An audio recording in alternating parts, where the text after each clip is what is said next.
Welcome to the Q Podcast. Q is about conversation. If we're really concerned about ending poverty, we've got to be more concerned about creating justice. Our cultural products as Christians need to both defy and resonate with the culture. And God's doing amazing things. His church is expanding, his church is growing. It's not what's the purpose of my life, it's what is the purpose that's been assigned. Stay curious, think well, advance good. This is Q.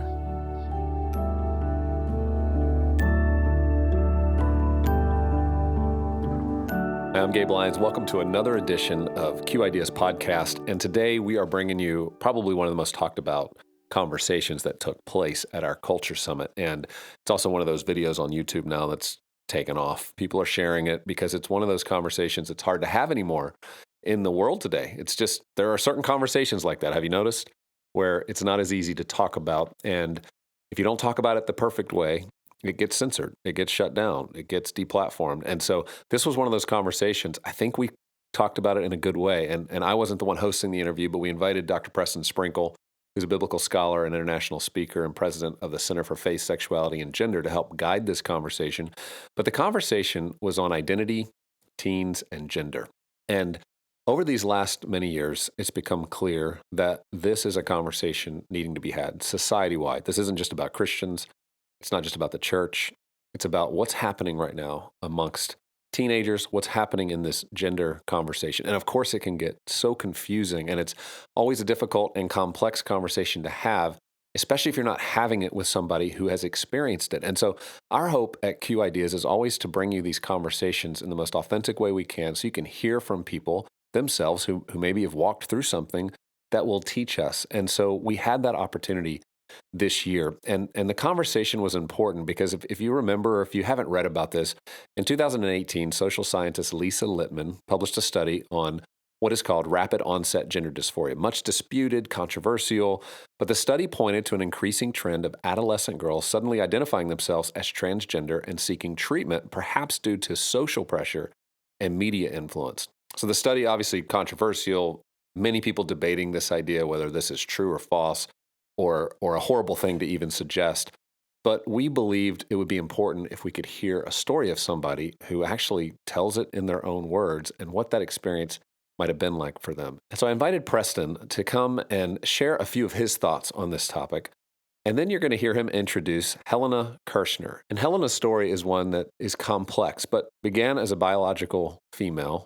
And then she transitioned to become a transgender man and now has detransitioned back to biological woman. And so in that whole story, you're going to just hear her perspective, what this was like with her parents, with her friends, and move into this conversation with Preston and Helena. And so I want to invite you to just sit back, listen in. It's one of those conversations, again, you can find on YouTube. You could also maybe share this with, if you have teens, if you have people who are questioning this, other parents who are trying to understand, it's just one story. And that's the thing Preston always makes clear. When you hear this story, it's one story. It doesn't represent every story, but it's an important story that needs to be heard.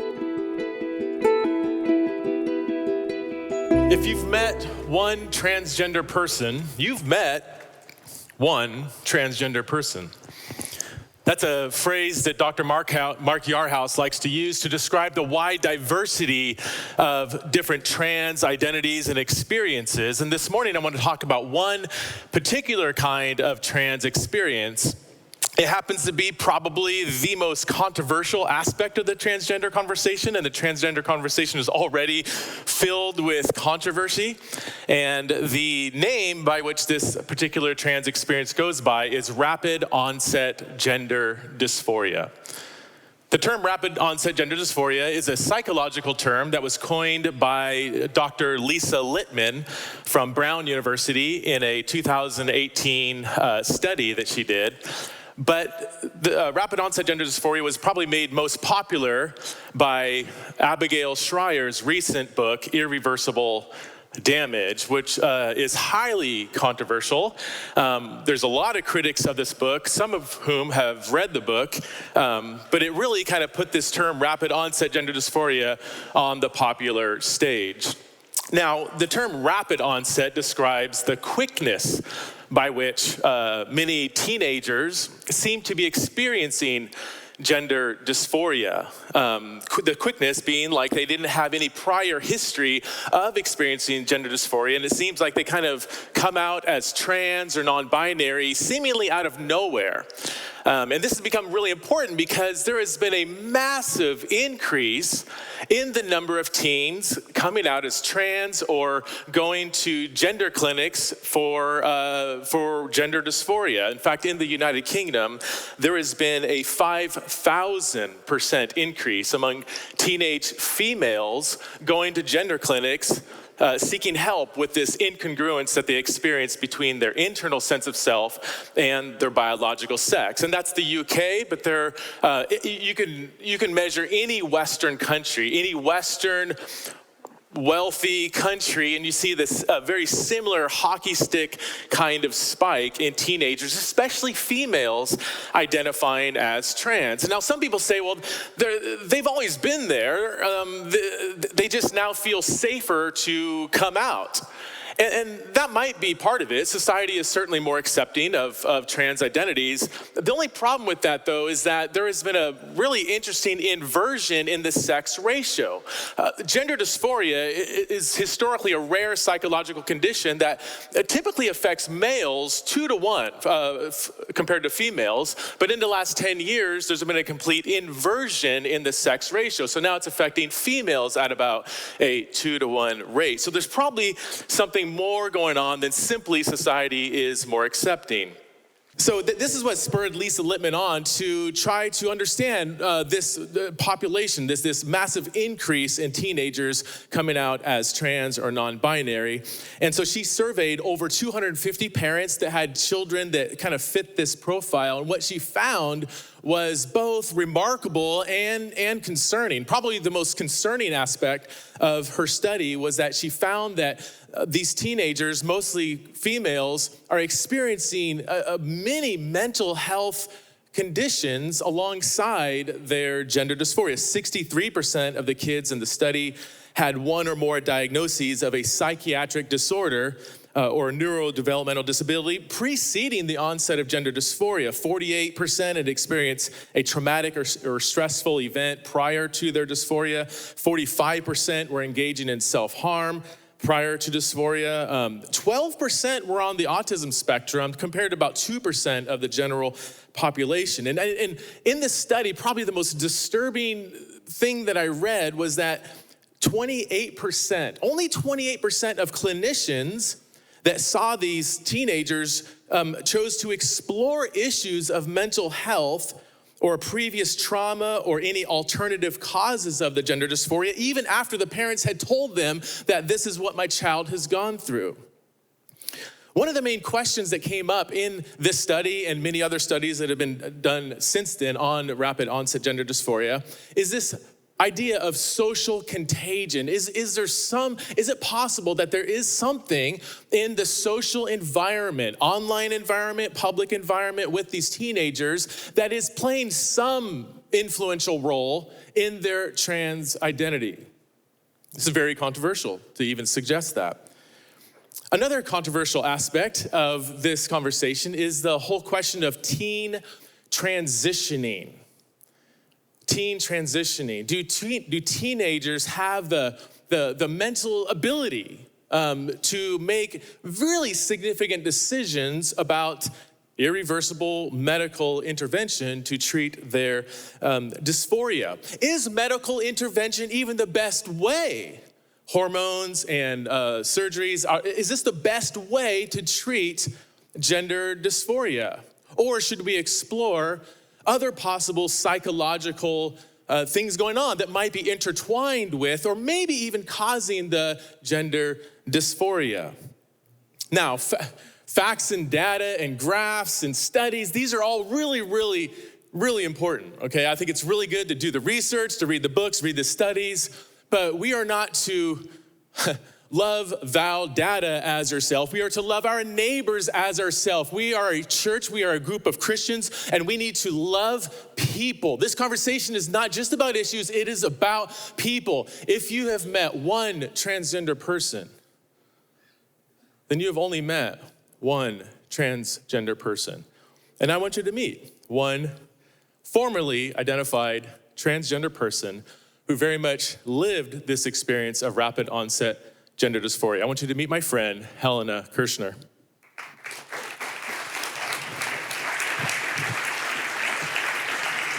Hello. Hi. Welcome to Q.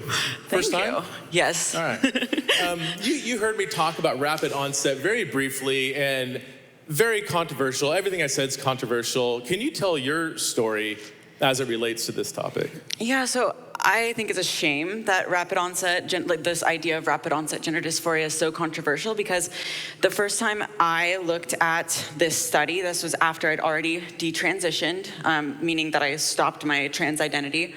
I actually thought that it really resembled everything that the study found, like the high rates of depression, anxiety, self-harm. I found that that really reflected my experience and the experience of so many young people that I'd known both in high school and in college.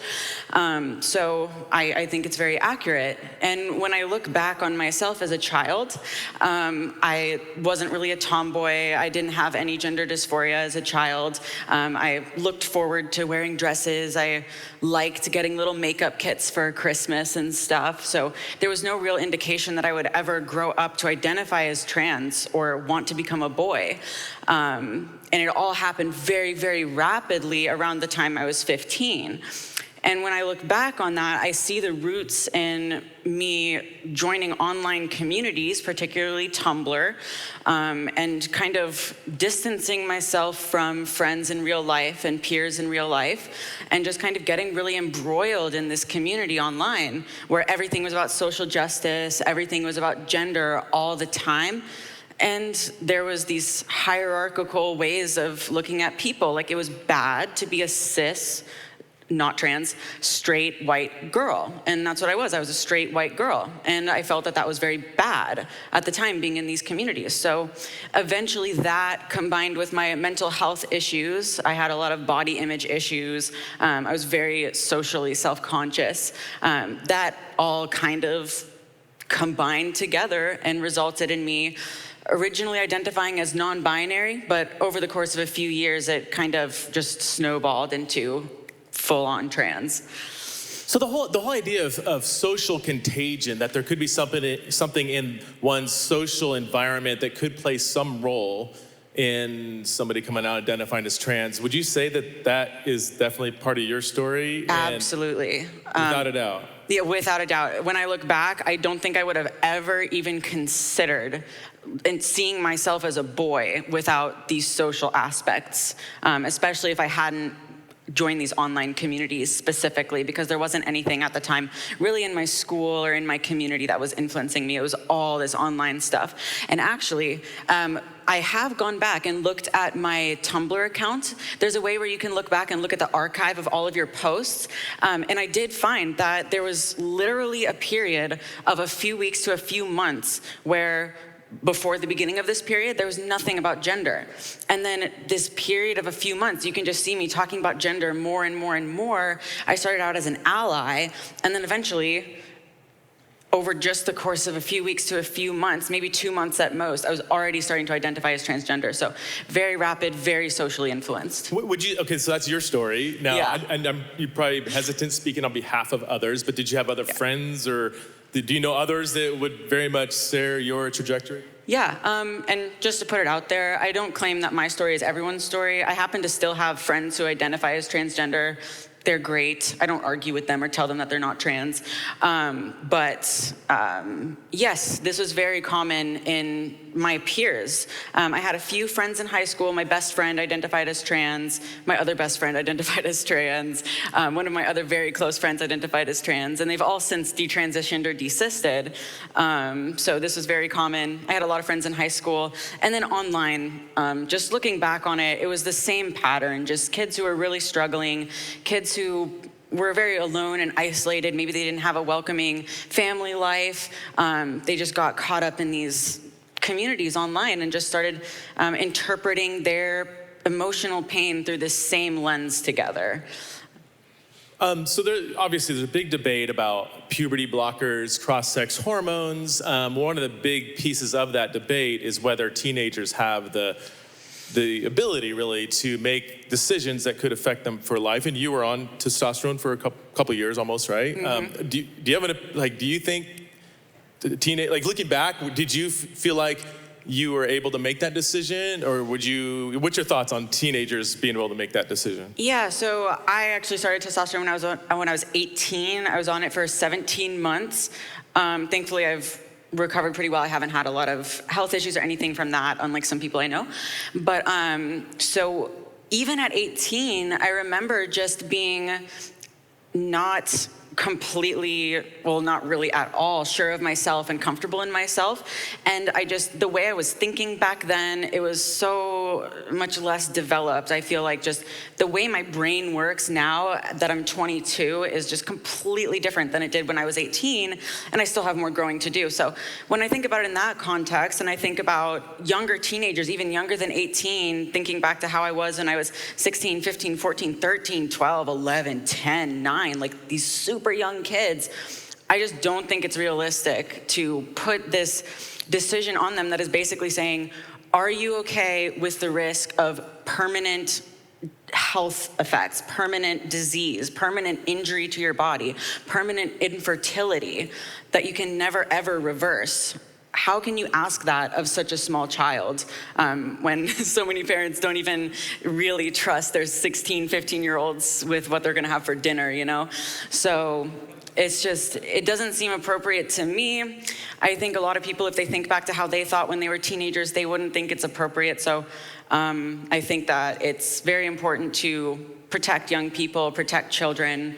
They're the future of our society, and you only get one life and you only get one body. So I think that should be the priority in protecting health and protecting people's future wellness, happiness, ability to exist in their God-given body. That should be the priority when talking about this. So you, I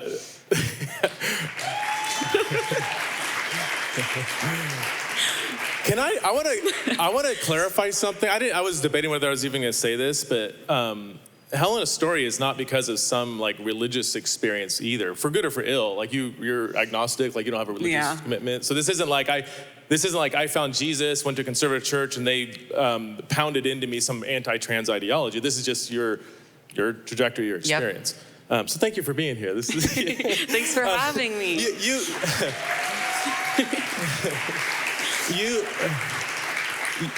You quote tweeted a really high profile doctor, and this lawyer, medical doctor who said, wait, no, you're right. Okay, that rapid onset gender dysphoria doesn't exist. It's not a thing. I forget exactly what you quote tweeted. It was kind of funny, or it was kind of sad but funny. But I don't know if you remember that. I do. I said, the last 7 years of my life and the lives of all of my friends from high school beg to differ.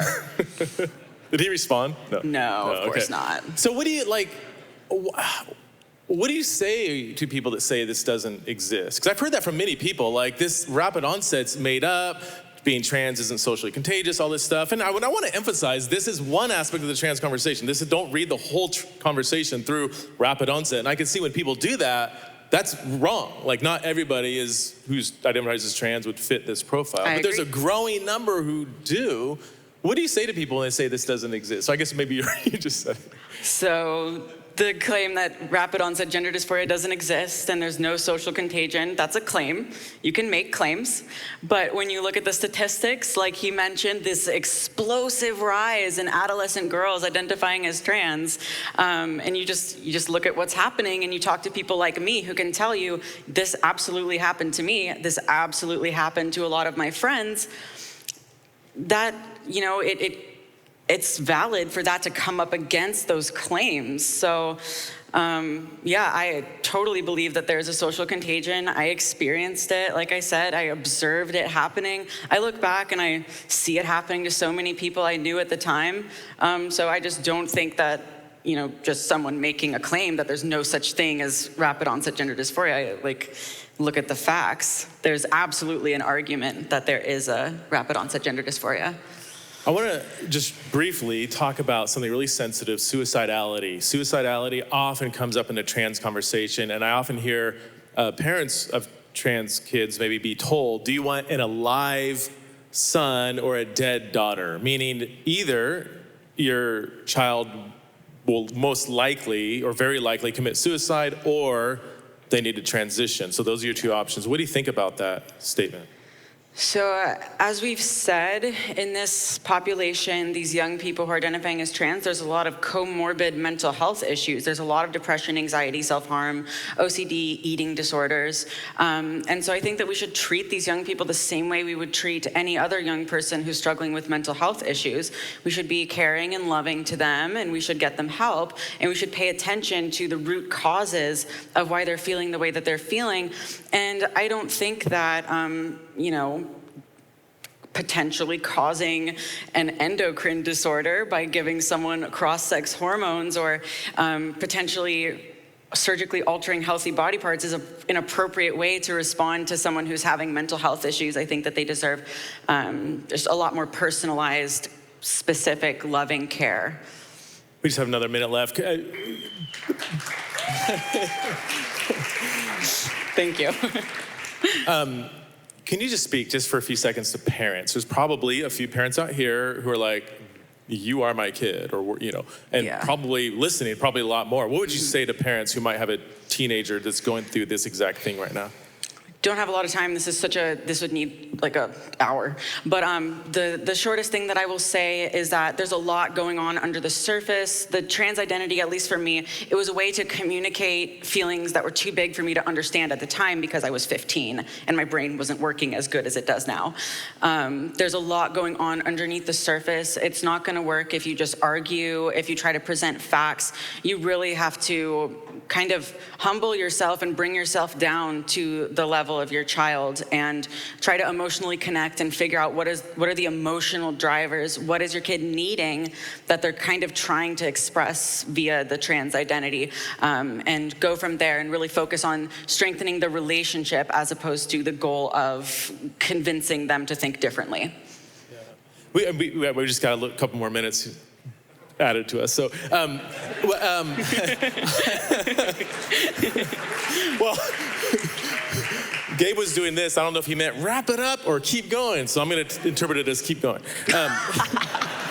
Sorry. This is, as a parent with 4 kids, this situation just breaks my heart when there are situations where a parent with somebody 13, 14, 15-year-old is demanding cross-sex hormones. And if their parent doesn't consent, they could lose custody. Is that a thing? Is that a myth? Is that a conspiracy theory, or is that happening? And what advice There's a man in Canada who just got 6 months, I believe, in prison for failing to affirm the gender of his 15 or 16-year-old daughter. So definitely not a conspiracy theory. What would you say if you had that parent who may be watching? I mean, what would you say to a parent? Would you say give in so you don't lose custody? Or is there anything, what would you do in that situation? I mean, the custody issue is definitely terrifying. That's the state interfering in your sensitive relationship with your child. I don't know if I can speak to that, but just in terms of relationship issues without the law coming in, I would say that, again, it's just very important to prioritize that relationship and try to switch the focus away from the gender stuff, because if you're just arguing about the gender stuff, they're gonna double down. You really need to kind of understand what is going on beneath the surface. Yeah. Okay, are you sure you're not a closet Christian? Because you're giving really good relational advice. It's kind of like, that's kind of what I'd say, and I'm a Christian. But anyway, can you all thank Helena for joining us today? Thank you.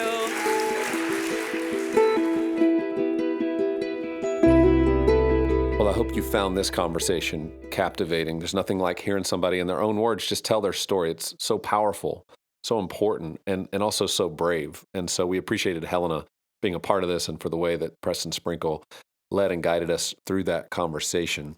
I think one of the things that becomes clear in this conversation is how much community has to be a part of our lives, how much when we lose community, it can contribute to us losing a sense of who we are, losing a sense of who we're meant to be and what our purpose and meaning is. And so I think as we extrapolate, like, what does this mean as we think about our kids, as we think about everybody around us who is searching for identity, searching for meaning and purpose, that we contribute a lot by just showing up, by being in relationship, by being a part of the journey that people are walking through. And so I want to remind you, these conversations are so difficult to have. It's hard to just read enough books and search enough stories to understand the complexities. We learn a lot more when we're in community, and that's why we're excited. In just a few weeks, we launched the Collaborative. There's still room, limited space for a few more people to jump in and join us in the Collaborative. This is our Q Ideas cohort. The first ever starts September 30th, and we'll go all the way through April 28, 29 when we have our Culture Summit in Nashville.